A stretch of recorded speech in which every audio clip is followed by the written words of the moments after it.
Speech off. Hi guys, welcome back to my channel. So I'm here to do my what I added to Goodreads in August video. I didn't add as many books, because I usually do part 1 and part 2. But August was not a huge month. I mean, I guess there's a lot of books, but it wasn't enough to do 2 parts. So yeah. Also, you might have noticed that I deleted my what I should buy in the Audible sale video, because don't ask me what's up with Audible, but this morning I woke up and the sale was gone. And yesterday the sale said that it was going to last the next 8 days. So I don't know what the heck happened. Did they change their mind?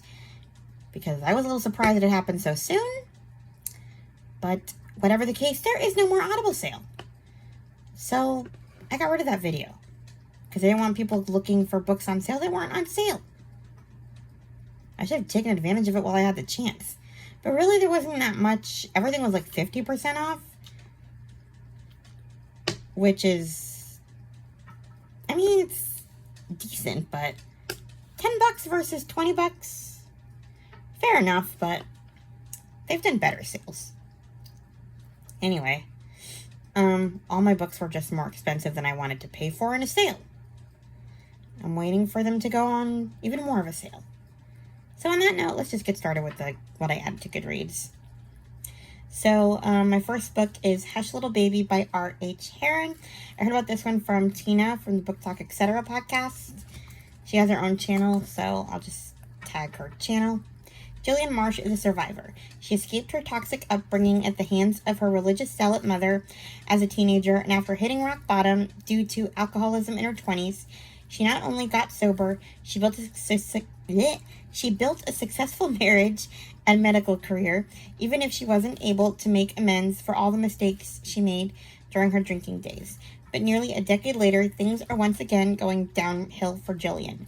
Her wife, Rochelle, has left her while Jillian is pregnant with Rochelle's biological child, and she feels constantly unsettled in her now empty house. Items missing from their usual place, burning candles she can't remember lighting, the screen from her bedroom window removed. Even her mommies-to-be group isn't the solace it once was.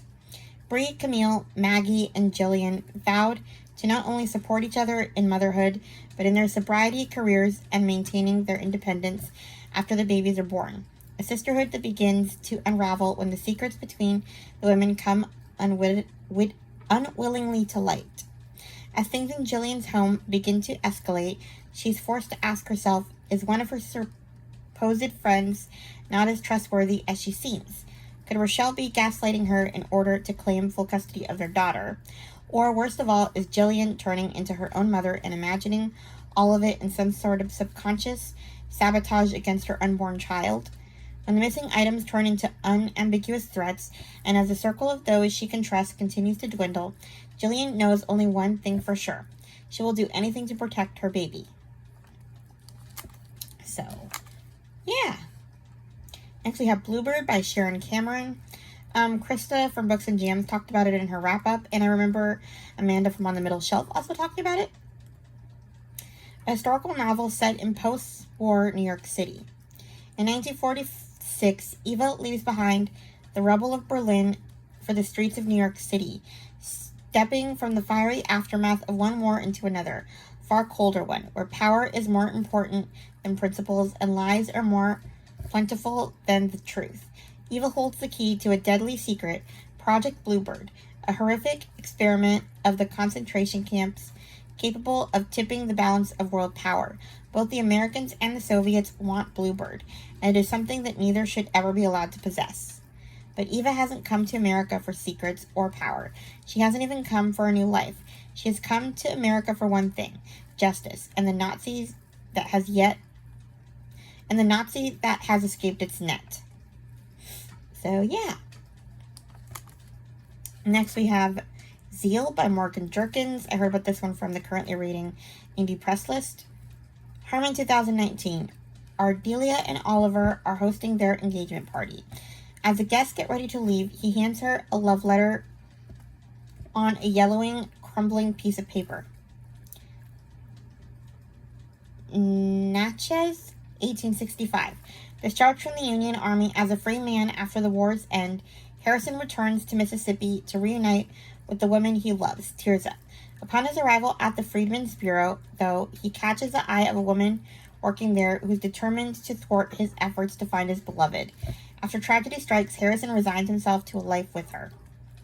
Meanwhile, in Louisiana, the newly freed Tirza is teaching at the Freedmen's School and discovers an advertisement in the local paper looking for her. Though she knows Harrison must have placed it and longs to find him, the risks of fleeing are too great, and Tirza chooses the life of seeming security right in front of her. Spanning over 150 years, Morgan Jerkins' extraordinary novel intertwines the stories of these star-crossed lovers and their descendants. As Tirza's family moves across the country during the Great Migration, they challenge authority with devastating consequences, while of the legacy of heartbreak and loss continues on in the lives of Harrison's progeny. When Ardelia meets Oliver, she finds his family's history is as full of secrets and omissions as her own. Could their connection be a cosmic reconciliation, satisfying the unfulfilled desires of their ancestors, or will the weight of the past, present, and future tear them apart? So it sounds like these two were from the two different families, and they get to live out the story their ancestors didn't. Finding Flora by Eleanor Florence, another currently reading Indie Press list pick.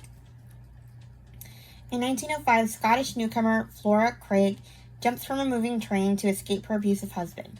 Desperate to disappear, she claims a homestead near Alex, Alberta, determined to start a new life for herself. She finds that her nearest neighbors are also a Welsh widow with 3 children, 2 American women raising chickens, and a Métis woman who makes a living by breaking in wild horses. While battling the harsh environment and draconian local attitudes toward female farmers, the 5 women grapple with the differences of their backgrounds and the secrets each struggles to keep. When their homes are threatened with expropriation by the hostile federal minister of the Interior, the women join forces to fire the heather, a Scottish term meaning raising a ruckus. And as the competition for land along the new Canadian Pacific Railway line heats up, Flora's violent husband closes in, and an unscrupulous land agent threatens the lives and livelihoods of the women just as they're coming into their own. Sounds fun. Then we have a middle grade, The Age of Enchantment, Chronicles of Weatherby, #1 by Anna James. She's the author who wrote Pages & Co., that whole series. So,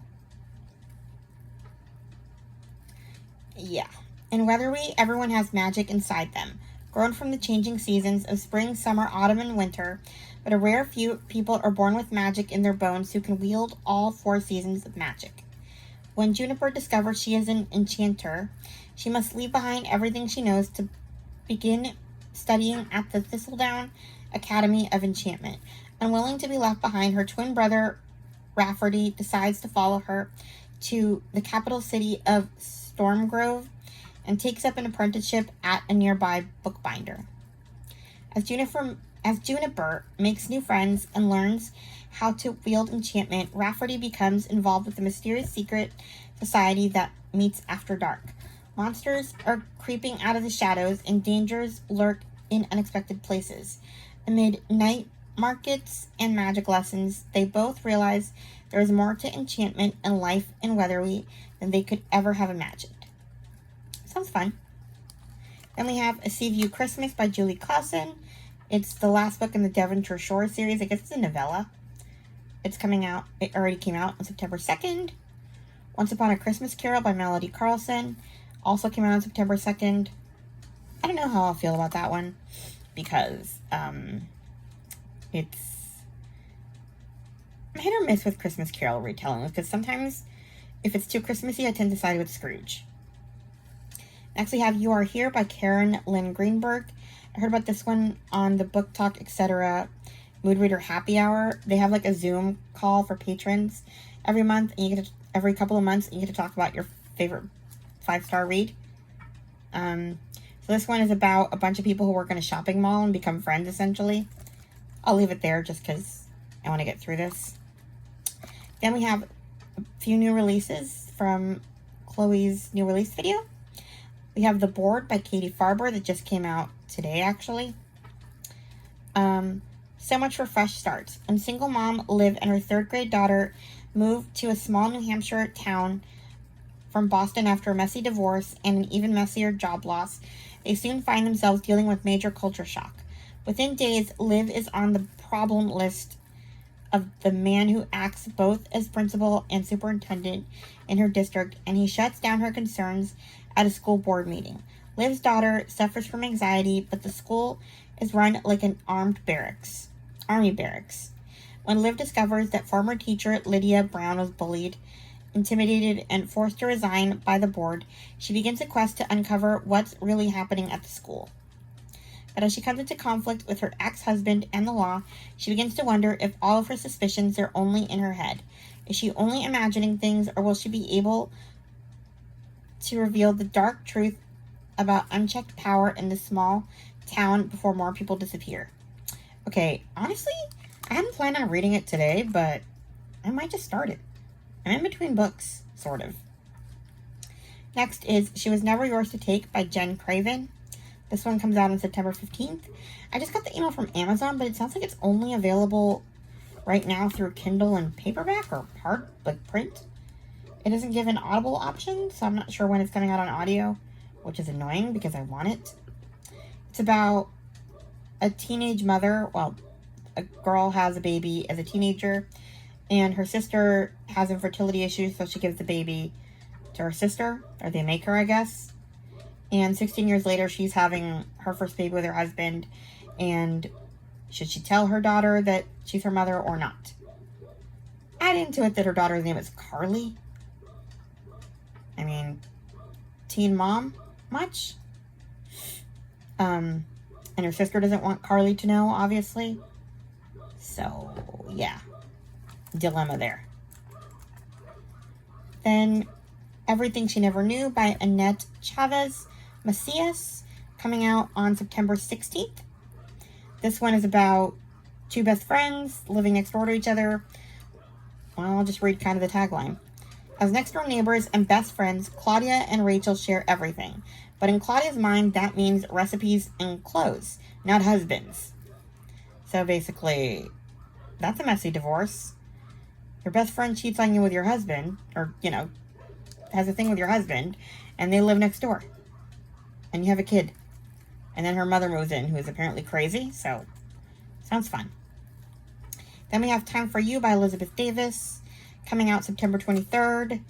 This is basically reverse Outlander. It's about a Scottish guy from the 1800s who appears in,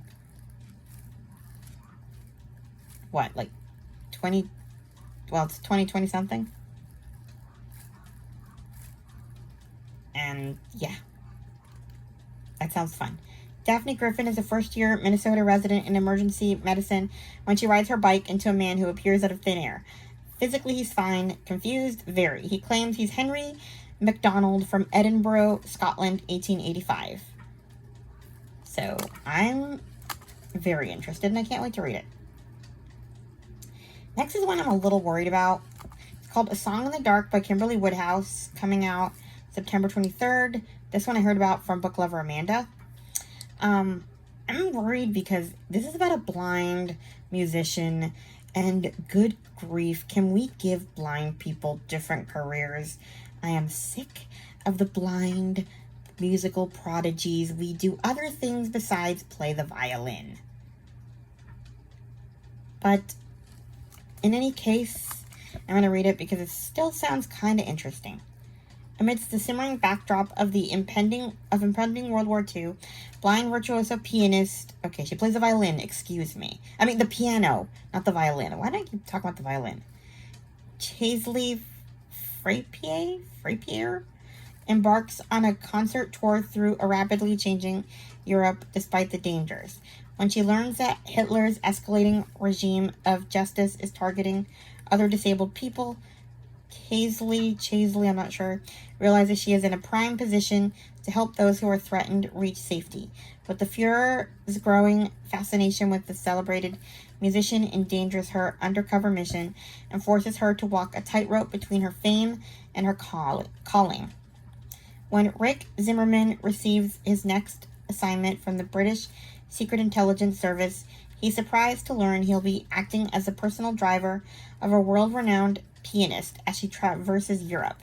The role gives him the perfect cover to complete side missions of sabotage and intelligence gathering, but he soon suspects the brilliant, alluring pianist has secrets of her own. So yeah, this could be good. We'll see.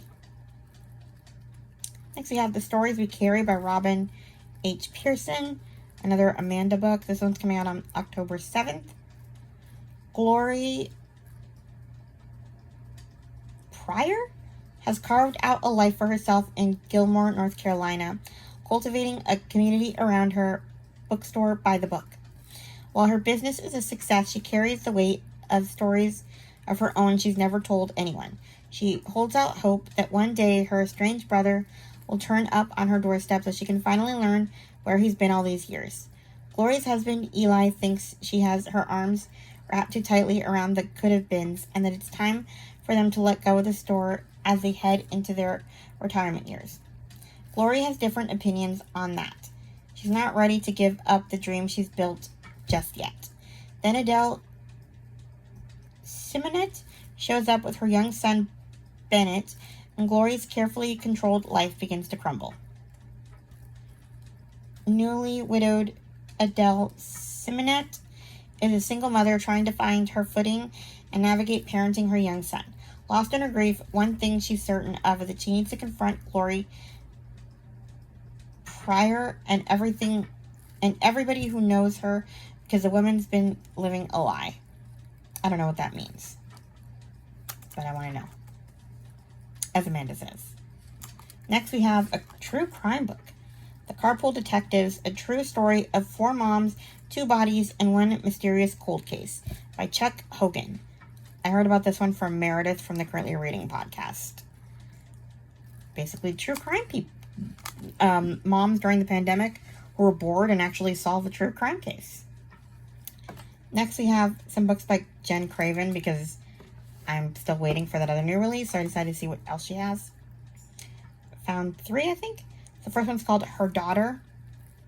When my best friend's teenage daughter comes to see me, I know something is wrong. With tear-filled eyes, she says she's pregnant and begs me not to tell her mother.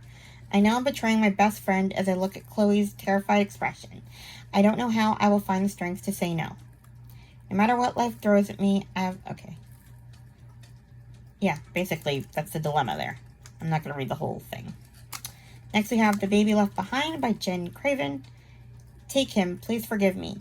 Kate grips the note with trembling hands, looking down at the delicate bundle on her doorstep. As she reaches down to the baby, she knows she has finally got everything she's ever wished for. But is he hers to take? Kate tries not to cry as she closes the door on the nursery room once again. All she has ever wanted is to be a mom. Cursed with a medical condition that means she is unable to have children, her only option is to wait for a call from the adoption center. But that call feels like a lifetime away.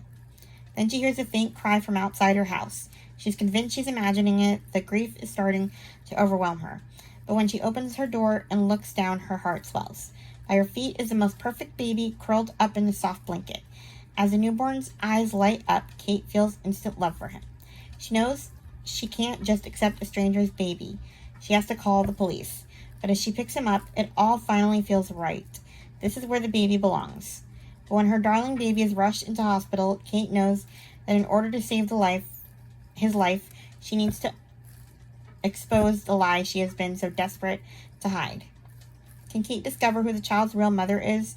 And if so, will she be able to make the hardest decision of her life to protect the child? This could be good or bad. I'm always sad when people have to give up babies when they can't have them. Next is The Day She Vanished by Jen Craven. Clutching my husband's hand, I screech with delight as the roller coaster loops through the air. I feel young and free for the first time in years, but as we roll to a stop and I look for our 3 beloved children in the crowd, I panic. I can only see 2. Where is my daughter? Today was meant to be special. A final fun family day before our 5-year-old Summer joins her big siblings at school. But in an instant, we're plunged into a nightmare. We scream her name as we frantically search the amusement park for a glimpse of her flaming red hair. When the police asks about strangers, grudges, and enemies, I have no answer. Just questions. Why did I think I could leave my children alone even for a minute? What kind of mother am I? I feel in my heart that Summer is out there somewhere, but as I obsess about finding her, my family is falling apart. My eldest daughter, Merritt, is withdrawn. My son, Gus, is angry, and after 17 years of marriage, my husband has never felt more like a stranger. Where does he go when he says he's working late? Who is he constantly messaging? I must fight to hold my family together, but I'm terrified Summer's disappearance will destroy us all. Will I ever forgive myself for letting her out of my sight? Will I ever hold her tiny hand in mine again? So, yeah. Then we have Beyond the Far Horizon, The Restorationists, book number 3 by Carolyn Lilliglau. This one just came out today, actually. So, then I have a few books that I got from the Libro FM sale for last month. I got The Phantom Toll Booth by Norton Juster. Most people know about that one, so I'm going to leave it there. Then I got The Art of Racing in the Rain by Garth Stein. Another one that everyone seems to know. It's from a dog's perspective. Then we have The Mystery of Black Hollow Lane by Julia Nobel. I heard about this one from Tammy from Believe in Yourself, and then I forgot about it. And then I bought it.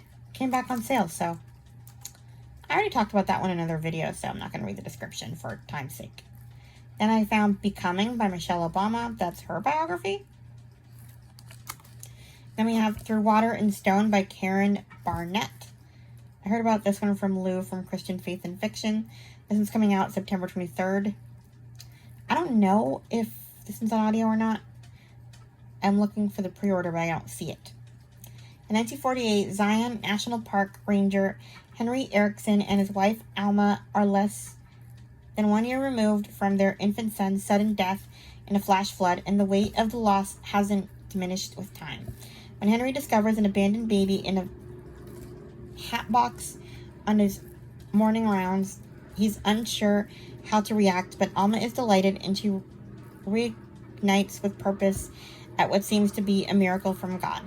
Nearly 80 years later, Talia Erickson leaves her job at an athleisure company in Palo Alto, California, in disgrace, and returns to Zion National Park to reconnect with her grandfather and review her life goals. When an at-home DNA test exposes family secrets, Talia and her newfound friend, law enforcement ranger Blake Mitchell, work together to search for answers. I'm assuming she's going to find out Grandpa isn't actually Grandpa. Then we have Bless Your Heart by Lee Dunlap, her another Book Talk Etc. book. Motherhood and murder link 5 very different women when a working class detective clashes with wealthy moms in this... Okay. It's a kind of Big Little Lies type of thing. Anderson Tupper, a member of one of Atlanta's richest families, has been murdered in the dugout of the Little League field where he was a volunteer coach, and it's up to Detective Shay Claypool, a single mother from the other side of town, to find his killer. With the exclusive area of Buckhead threatening to secede from the city of Atlanta and take its tax revenue with it, Shay is under pressure to solve the murder of one of Buckhead's own. Accustomed to handling drug dealers and prostitutes, she must now contend with an even more sinister case. Sinister, I don't know what word's supposed to be here. Weird. Goodreads. The Buckhead Betties and the insufferably entitled women of Georgia's most affluent zip code. One of them might be a murderer, but who? Is it the old money queen of Buckhead, the mysterious new girl in town, the drug-dealing trophy wife? Jeez. It seems secrets and lies are as plentiful as luxury handbags in Atlanta, and everyone's guilty of something. Shay's investigation will make her examine her own prejudices and discover that as women and mothers, she might not be that different from the Bettys after all. and if she isn't careful, they just might take her down with them. Then we have Library Girl by Polly Horvath. I heard about this one from Cheryl from Candlewick Library. After secretly living in the public library for the last 11 years, Essie must learn to adapt to a world that's not as perfect as the story she's grown up with in this heart. Okay. Basically, she's grown up in a library raised in secret by 4 librarians who found her abandoned as a baby in the children's department. Honestly, that'd be my dream, to be raised in a library. I have a problem. And then this is our last book. The Last Green Valley by Mark Sullivan. I heard about this one from Kelly Reads a Lot, although she says, hold on to your hats for this one. In late March 1944, as Stalin's forces push into Ukraine, young Emil and Adeline Martel must make a terrible decision. Do they wait for the Soviet Bears' intrusion and risk being sent to Siberia, or do they reluctantly follow the wolves, murderous Nazi officers who have pledged to protect pure-blooded Germans? The Martels are one of many families of German heritage whose ancestors have farmed in Ukraine for more than a century. But after already living under Stalin's horrifying regime, Emil and Adeline decide they must run and retreat from their land with the wolves they despise to escape the Soviets and go in search of freedom. That's kind of the dilemma that the Germans were in toward the end, even the ones who didn't do anything wrong. Because, like, the Jewish people and the people who were, like, persecuted saw the Russians, like, the Soviets and stuff, as, like, their saviors. But, like, the Germans, even the ones who didn't do anything wrong, like, a lot of the Russians were, like, violating, like, the German women. Because they just saw them all as the same. So, really, like, the war didn't end exactly. They just became the enemy, so kind of a difficult choice there. Anyway, those are all the books I added in August. Please like, comment, and subscribe, and I'll talk to you guys in my next video. Bye. Speech on. Stop recording video.